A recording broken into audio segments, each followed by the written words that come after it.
Channel Home Centers was a chain of home improvement centers that opened in 1948 and closed in 1994. Thank you for your suggestions. You wish you had a nickel for every time you bought something and then you saw it for less money someplace else? Okay, Channel Home Centers gives you something better than a nickel. They give you a great deal backed by a great promise. Now here's the deal. This week, this North American Philips 150-watt sealed beam floodlight bulb is just $1.49 after a $1 manufacturer's rebate. Now here's the promise. You find that item for less any place, and Channel will beat that price. Channel Home Centers. I mean, you could shop someplace else, but remember, it's your nickel.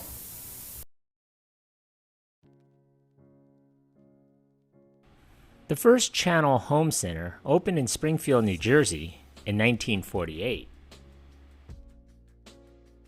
Before it was known as a Channel Home Center, the origins can be traced back to a company called Channel Lumber. The company was established in the early 1900s on South 10th Street in Newark. Their stores were operated by the Newark Sharon and Slater families.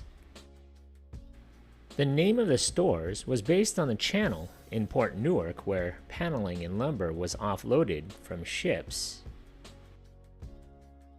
Although the early history is a little sketchy, some have claimed the company's origins to have originated at a lumber business started in Newark in 1922 by two Russian Jewish Americans, Abraham Levy and Morris Charon.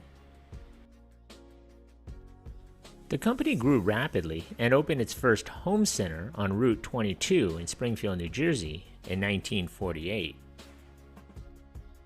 It became known by its large 30-foot neon sign of a carpenter holding the channel name. This became a landmark. Channel Home Centers originated many new concepts then not known in retailing, such as a shop within a shop, for example, a shelf shop, the largest clock wall in the state, the largest display of unpainted furniture, individual pricing of molding and lumber, fencing, and home improvement departments. Channel Home Centers was like a Home Depot before there ever was a Home Depot.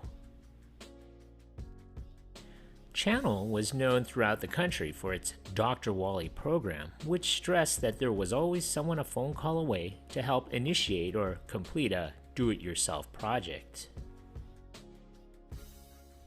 Full-page ads in the New York Times, as well as other newspapers, made the public aware of these available services. At one time, 5 handymen answered phone calls from over 50,000 people for help and advice.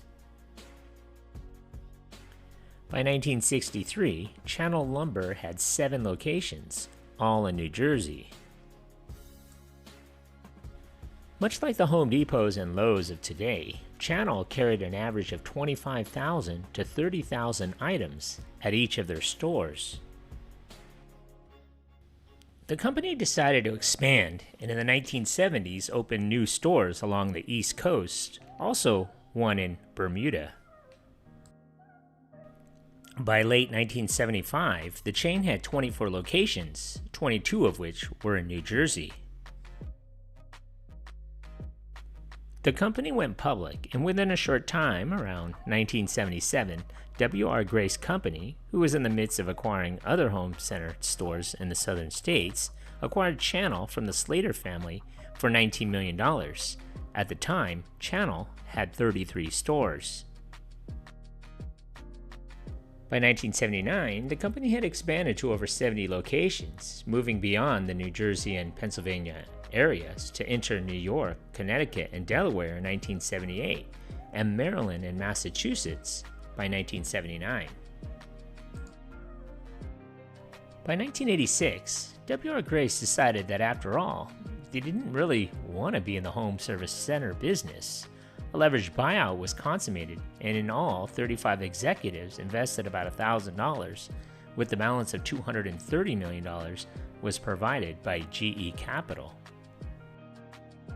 The purchase included a total of 202 retail locations in 20 states, including home centers under W.R. Grace, located in the Southeast, among them Handy City and Handy Dandy.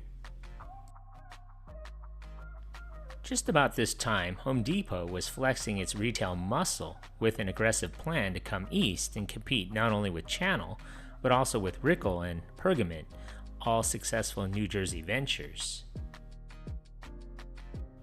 By 1990, the chain had grown to 89 Channel outlets in 9 states. But in early 1991, the company filed for Chapter 11 bankruptcy protection and announced a plan to close 34 of its 86 stores, mostly in the Baltimore, Washington, and New England markets. It emerged from bankruptcy in March of 1992. By 1994, EOS Partners agreed to purchase Channel Home Centers from GE Capital Corp. The 60-store chain, which was based out of Whippany, New Jersey, would be integrated into Rickel's operation and operate under the Rickel banner. Its competitor, the 33-store Rickel chain, had been acquired earlier by EOS. Nearly all of the Channel stores were converted into Rickel locations, except for one location that was operated in proximity to a Rickel store. The last remaining Channel stores were closed by June of 1997. So what do you remember about this place? Leave a comment or a suggestion for a future video below. And if you haven't already, hit that like button and don't forget to subscribe to my channel. Thanks for watching.